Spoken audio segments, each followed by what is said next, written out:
Unknown ট্রফ্যাক্টসের latest প্রতিবেদনে সবাইকে স্বাগতম। পূর্বাঞ্চলের বহুল প্রতীক্ষিত ক্রিকেট স্টেডিয়ামটি আসার মুখ দেখতে শুরু করেছে। রাজধানী উন্নয়ন কর্তৃপক্ষের কাছ থেকে ৩৭ একর জমি দলিলপত্র বুঝে নিয়েছে বাংলাদেশ ক্রিকেট বোর্ড।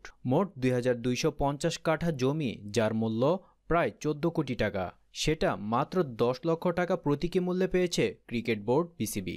এখানেই নির্মাণ হবে বিশ্বের বৃহৎ স্টেডিয়ামগুলোর স্থানে করে নেওয়া একটি স্টেডিয়াম। গতকাল রাজউকের তরফ থেকে এই তথ্য নিশ্চিত করা হয়েছে।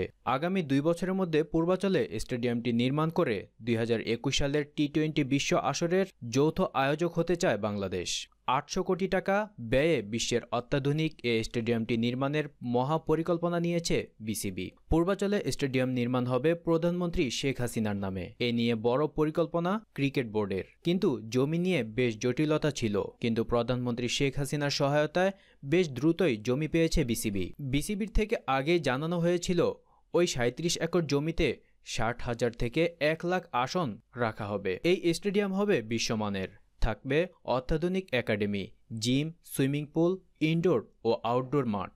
এছাড়া অতিথি দলের নিরাপত্তা আর যানজটের ব্যাপারটি মাথায় রেখে ৫ তারকা হোটেলও নির্মাণ করবে বিসিবি। তাছাড়া সেখানে একটা একাডেমি করার পরিকল্পনা আছে, যেখানে সারা বাংলাদেশ থেকে ছেলেমেয়েরা এসে প্র্যাকটিস করতে পারবে। ১ লাখ দর্শক ধারণ ক্ষমতার একটি অত্যাধুনিক স্টেডিয়াম করা হবে, যেখানে আধুনিক সব সুযোগ সুবিধা থাকবে। সেই সঙ্গে বিশ্বের সেরা স্টেডিয়ামগুলোর মধ্যে জায়গা করে নেবে এই শেখ হাসিনা ক্রিকেট স্টেডিয়ামটি। বিশ্বের সেরা মাঠগুলোতে যেসব সুবিধা দেখা যায়, সেরকম সব সুবিধা পাওয়া যাবে এই স্টেডিয়ামে। সাথে থেকে নিউজটি শোনার জন্য সবাইকে অসংখ্য ধন্যবাদ। প্রতিনিয়ত এমনই গুরুত্বপূর্ণ আপডেট নিউজগুলো জানতে চ্যানেলটিকে সাবস্ক্রাইব করে রাখুন।